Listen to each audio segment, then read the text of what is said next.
Okay, hello. Good day to you. We're going to take a look today at putting a computer together. They make it sound like you're going to do that in this course, and you don't. So this is just a little extra video if you want to take a look at it. I'm actually going to use some virtualization software to kind of show you that because I'm hoping to later make an actual video and be able to add that, but I just don't have time right now to do that.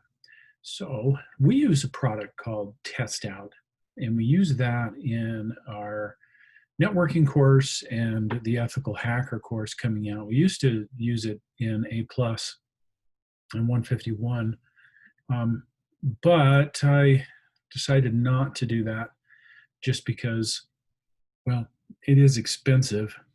And honestly, I didn't have that many people getting A plus certified. They just didn't do it. And so I thought, man, I'm really having them purchase the software so they can do that, and then they don't do it. So in the upper classes, we use it. And we have an agreement with Test Out.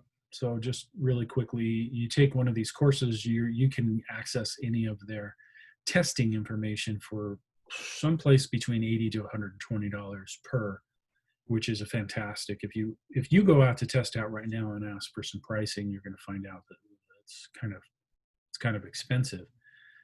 Because most programs, like if you want to go through a network training that gets you Network Plus certified, that'll usually cost you about $500. And so 120 bucks from them is a lot cheaper. In any case, we make it part of our degree, so that way you can do that. And that's Network Pro there. Anyway, I kind of wanted to show you they have a bunch of stuff, but we're going to take a look at the PC Pro because that's where we actually have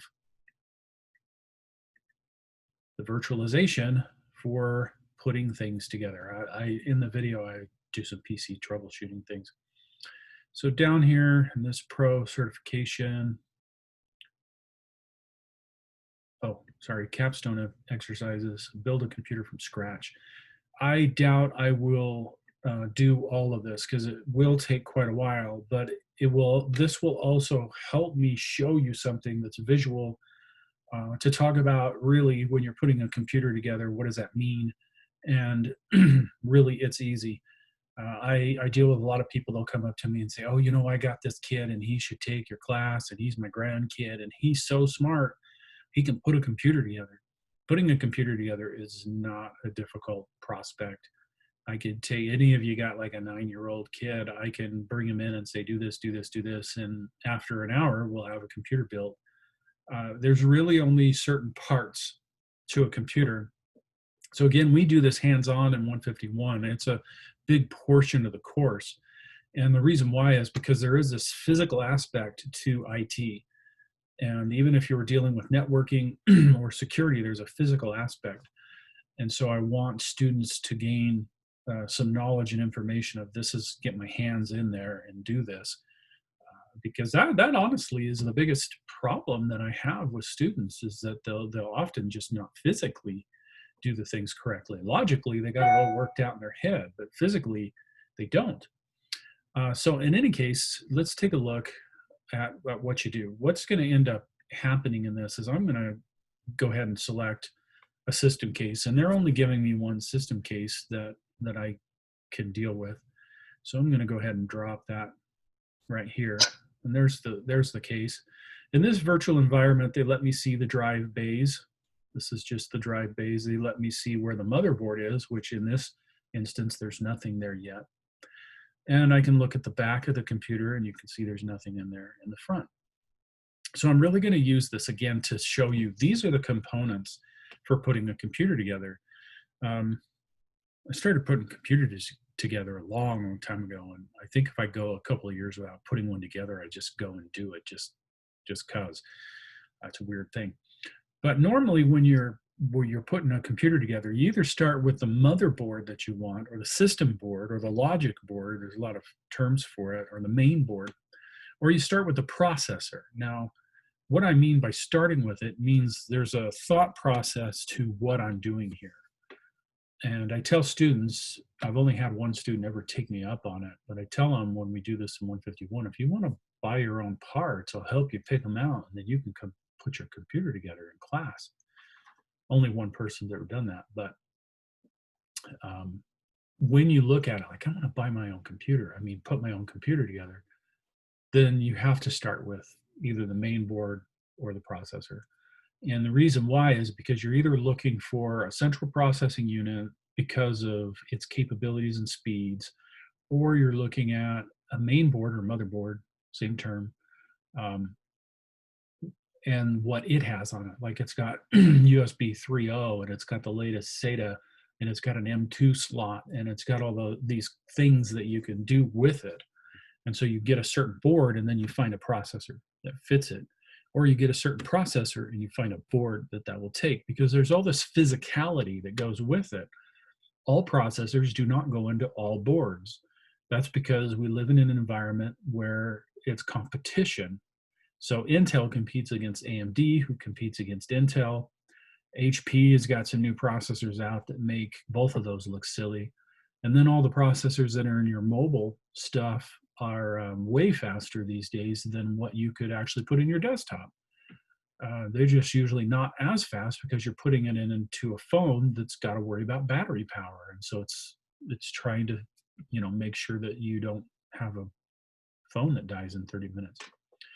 In any case, therefore, I'm going to look at their motherboards, and look at that, they only give me one. So that makes the decision process easy, because down here on processors, see, they've given me quite a few. So they're basically saying, hey, we're starting with the motherboard. So notice that these have got these little tiny holes. If I can zoom in on that section, you can see these holes. You can see they're kind of strange holes. These would be where the standoffs go, or, well, I call them standoffs. But they're usually either metal or plastic. Usually the metal ones, they're usually brass. They'll actually go into these type of holes. And then these ones that are bigger actually have a plastic clip. You put it in and you twist it, and they go right into these little holes. And then those stand off from the metal and allow this board to have screws that go into the standoffs. And that keeps the metal away from the board. Because if this board was just sitting on the metal, it wouldn't work. It would ground out all of the connections on the back of this thing. So they're not having us do that. We're not actually putting standoffs in. At least I don't think we are. I've actually never done this. So click, that means I put something in there. But see, this is, let me zoom in on that so you can see it. This is exactly where a screw would go. So there'd be standoffs right here, and you would put the screws in. So they should have shown that the standoffs were already there, and that would have been more correct. And so there's certain places where those go. There's one here, there's one here, there's one down here, one right there, one over here. There's another one should be right up here, and another one's up there at the top that we don't see. And that's where those will go. I'm going to move my picture over to this side where I don't need it and make it a little bigger. All right, so if I scroll up, there's another one. These are not those little standoffs. There's another one here, and one right there. That one's going to be hard to get into, but one right there. This is a heat sink. There's a bunch of components under there that's being protected by that. And here's a heat sink. That's become very common these days because those parts usually fail. Things that get really hot fail. And so these are heat sinks that are covering up the chips that are on there. And these are our expansion ports. Got several minis there. This is an Asus Prime. Those are usually pretty good boards. Here's where the RAM is going to go, and you can't really tell in this video, but these are black and these are gray. A lot of times they'll be black and blue, or gray and blue, or gray and yellow. There's no standard way of doing that. But what it means is that they're different channels, or I should say different memory buses. So when they say a different channel, they mean there's the memory bus itself, and let's say this is it. So how does the CPU talk to that RAM? It's coming through these little tiny lines that they call tracers, and that's the memory bus that data is traveling back and forth on. And so if they have different channels, there's different paths. You could say different lanes, basically.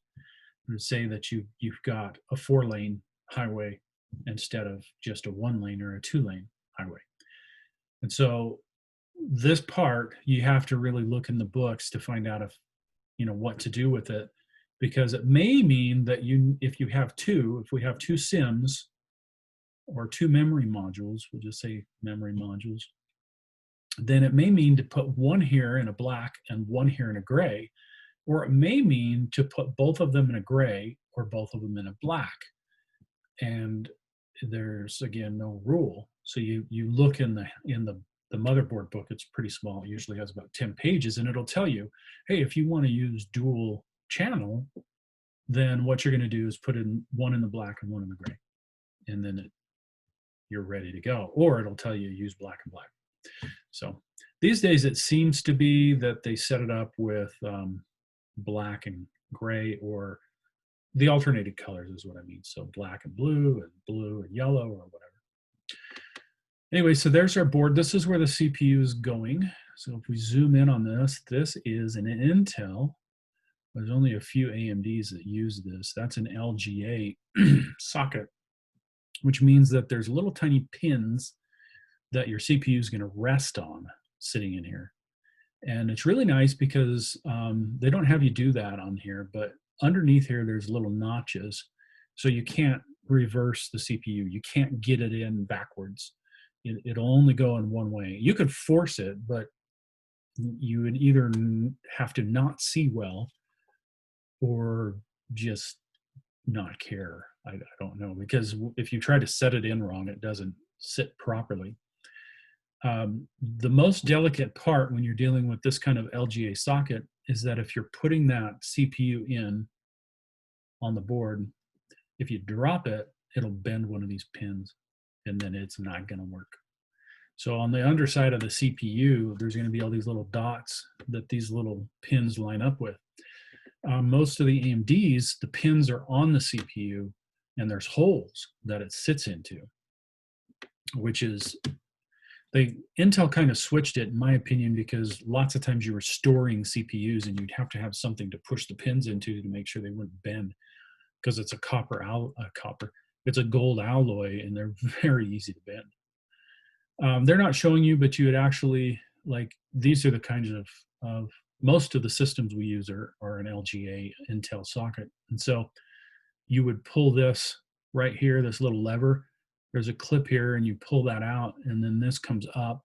This metal piece slides upward from underneath the screw, and then this screw does not get removed. You don't take that out, you leave that in, but it comes up from underneath there, and then you can fold it up and then just set the CPU in there. Now, normally you would not, unless it's a really big case, you would not go ahead and put the CPU in after you put the board in. You'd actually have the board sitting out on something that's not going to electrify it. And you would put the CPU in, and you'd put the RAM in, and then you'd put it in the case, because those are more delicate things that you have to do, and it's a lot easier to see when it's out of the case. If it's a big enough case, if it's huge, then you can go ahead and do it the other way. All right, so they're testing this on the processor here. I have to move that up. So that's an i7 960. That's an LGA. That's going to fit. Notice there's one I was talking about. That's an AMD with pins on it. That's definitely not going to fit. And then this is an i5 LGA, and this is an 1151. Whoops.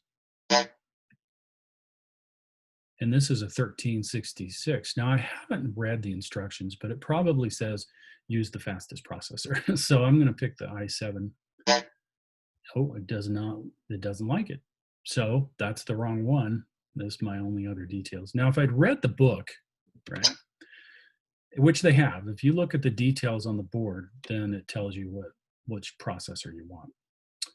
All right, so I got to have the processor. There it is. Guess I'll move this down in this corner. It's kind of in the way, isn't it? I need to put some memory in it. So let's get rid of the processor one. I do need to put power supply in it. Let's deal with memory. And again, if I read it, then I would know which one of these, but I'm going to take the fastest and most. And I'm going to put that in.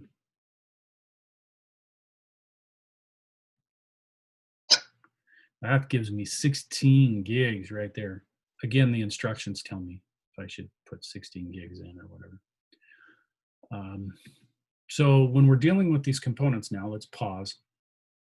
We have got the central processing unit.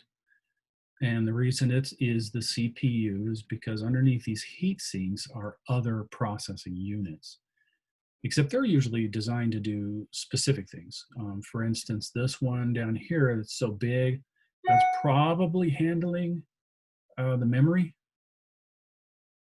stuff going in and out of memory. And so the processor, it processes information, but it's doing a specific type of processing. That's in the CPU.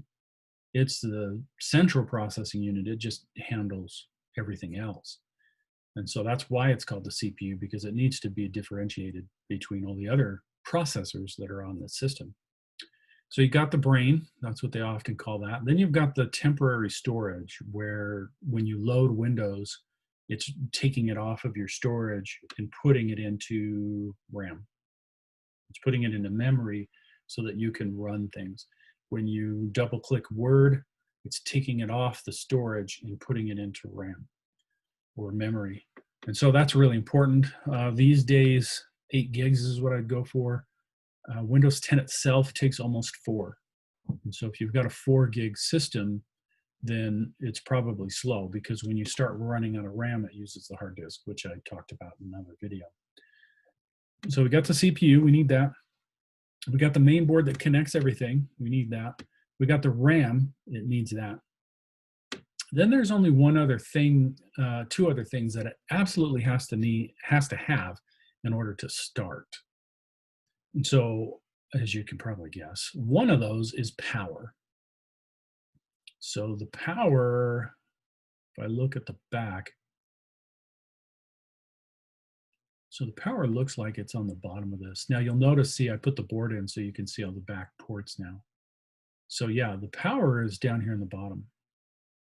That's where the power, the PSU is going to be, the power supply unit. So let's just drive base, yep. So it should let me drop a power supply right in here in this space. So let's see what kind of power supplies we have. We've got an ATX that's a 20+4, a 24 pin. And that's where it's going to be plugged in at right there. Oops. Yeah, I want that down. And then we've got another ATX that's a 20 pin, and then a 20+4. And so you can see that we've got 2. This one's got PCIe on it though. And the PCIe is usually for when you put a graphics card in. So if we look at the back of the computer, we will note right here it's got an HDMI port. So it's got built-in graphics, but it is very non-standard to put a power supply in that does not have PCIe. However, I want to see the wattage, because I'm sure that's what they're testing over. Maybe not. Maybe they're just, let's look at the side. Power max, can't read it. 350 watt max is what it says. I don't think they're testing me over that. There we go.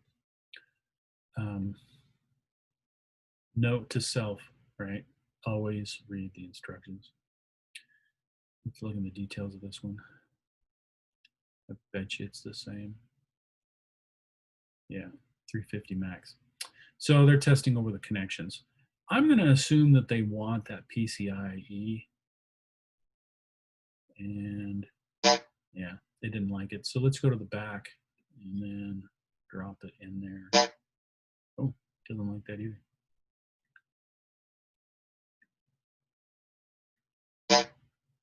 Huh. Drive base doesn't show it. Maybe it wants it there.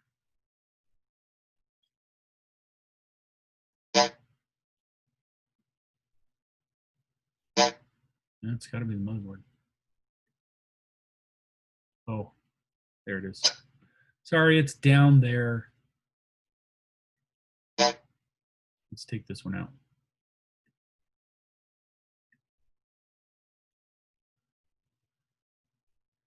Okay, we'll leave it in there. All right, now this is actually where students, when they're putting something together physically, they'll mess up on it. And so I find this very interesting that they kind of mess up on this.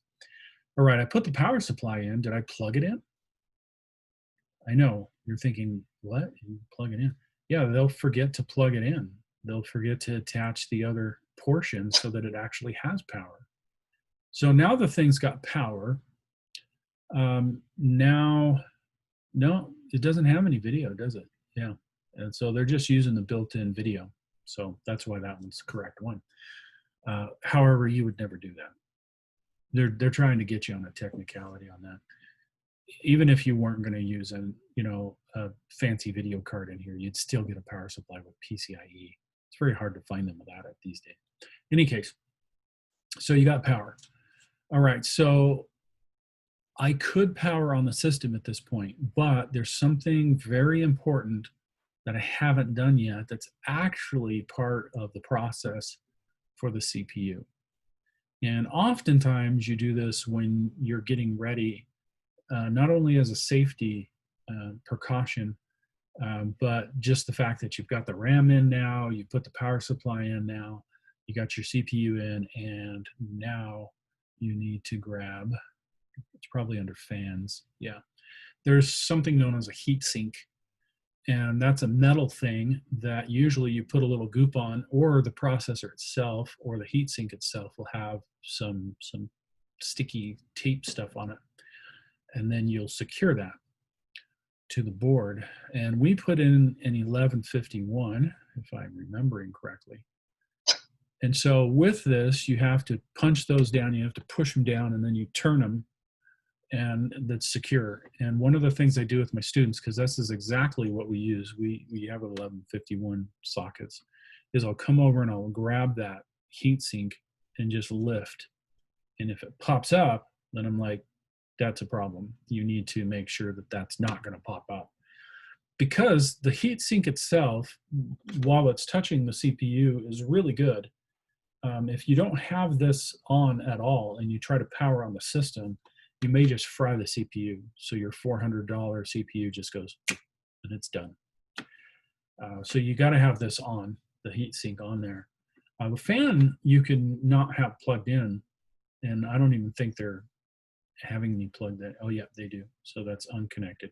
So for the fan to work, I got to plug it in. It looks like it's right there. You know, you're saying that's so tiny. How would you know? Just putting this stuff together all the time is how you'd know. But you would look on the board. You'd zoom in, and you can see that is a plug. You can also see that is a plug. Now this one, if we zoom in further,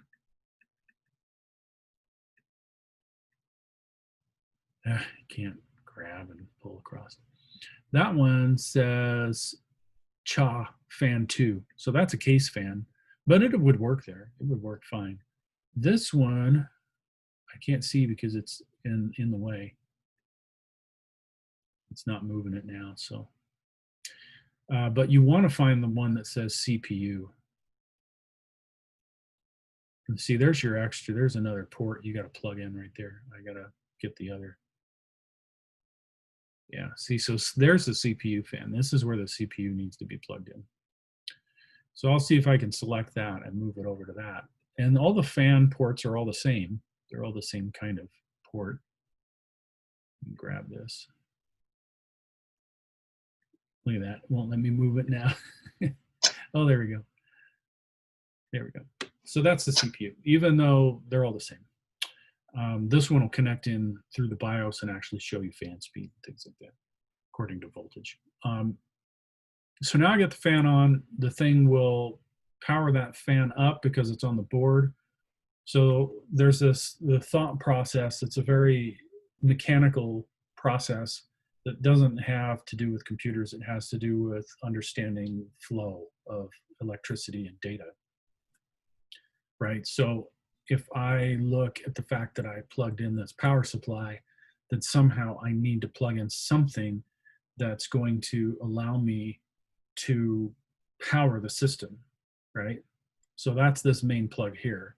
I plug that in to that one spot. It can only go in one way, and away I'm ready to go. Now they also give you this 4-pin, and that's for a 4-pin processor. So processors take so much power that they've included these days their own separate plug for the processor, and that should be, hey, the right one. Now I'm going to have to zoom in and figure out what's going on.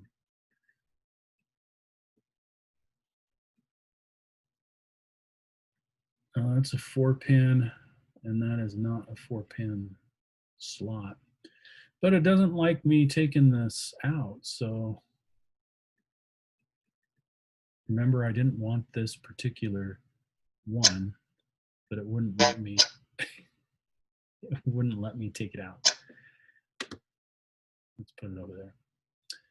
Look at that, it's still plugged in. How is that possible? I can't get that. Okay, so that one's all unplugged. I'm gonna go grab the other one. Remember, I was like, why would you put that one in there? So I don't think that that one should have been in there. It should be this one. And look at that, let me put it in. And that's a 20+4 connector. If I can hit it, there it is. And let's see if we can plug this in up here. Oh, it still didn't like it.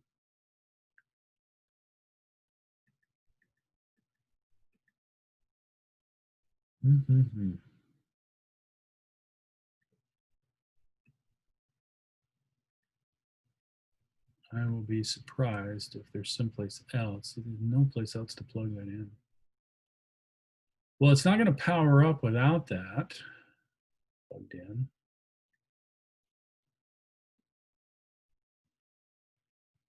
And that should go right there.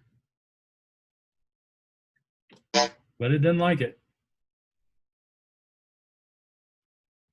What else do I got here? Maybe there's a 4-pin. I mean a 6-pin, sorry. See, these are all connectors for components. That's a SATA connector.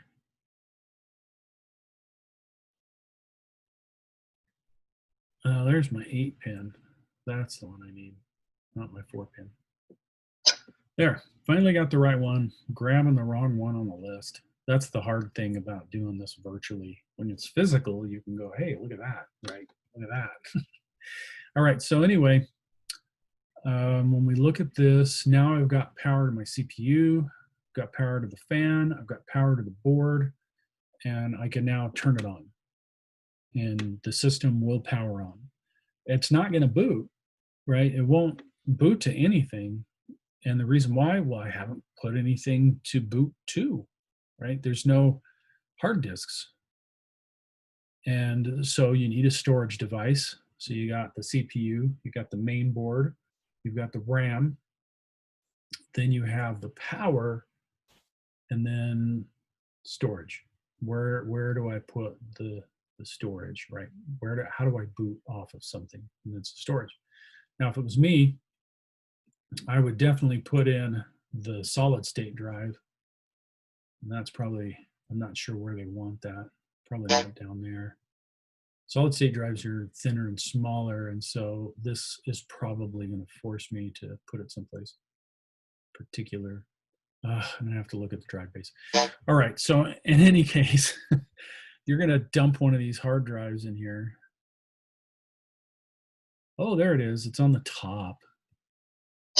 See, there's a storage in there. They have a special little slot for it. I didn't even see that. And this is the last thing that I'll cover in this. So basically, you know, in a real physical situation, you would look at where you need to mount those things and you'd put them in. And really, I'm serious, the physicality is usually what causes students trouble. Like, does it go in downward that way or does it come up? All cases are different. They're so much different that a lot of times it's just trial and error. You put it in, you put the plugs, the power and everything, and then you're like, well, that doesn't fit. And then you have to flip it around and put it the other way. because even in the books, right, you don't get a book for the case, but they have a particular way that they do want you to use it. And so you kind of have to finagle with that, which to me is part of the fun part. And then the other part that will really mess up students is that they won't power the storage. And then if they do power the storage, they don't provide a data ribbon to go to the main board, right? You have to provide power to this thing somehow, these two. And then you also need to provide some way for the main board and the CPU and the RAM to talk to it. So it's got two separate components. Now, you may think I'm being rough on my students, but I do always, I don't give them a bad time over that. I don't laugh at them or anything. I just think that's interesting that that happens because we cover all of that, right? We cover it, and it's like, okay, you got to have data, you got to have, so we go through all of it, but then at the time, they'll go, man, this thing won't work. And then I'll go, oh, you don't have a SATA cable plugged into your hard drive. And they'll go, oh, yeah. Right. But that's how you learn. You haven't done it before, you learn, so it's no big deal. So on the back of these, let me zoom in very far. So on the back of these, you can actually tell up here a little better. You got a longer port, and it looks like a very long L. See how this sticks out? And then this is a very short one, and this sticks out. They put that little notch on there because they want you to not reverse it.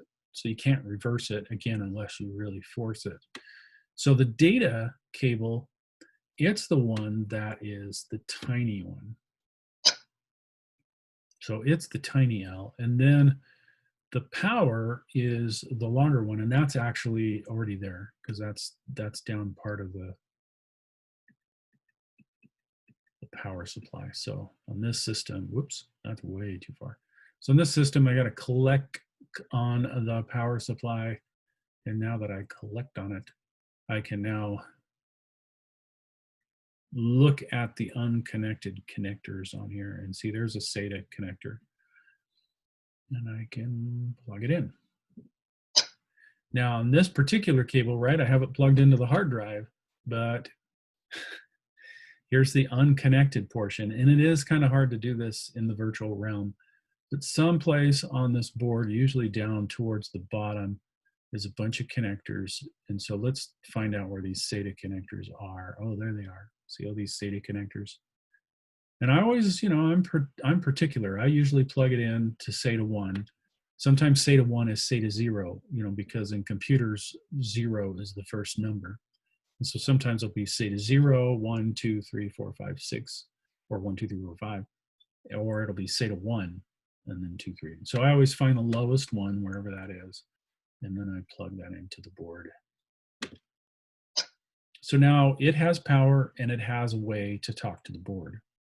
And without that, right, you can't put anything on that hard drive. It can't talk to the rest of the system without that data cable.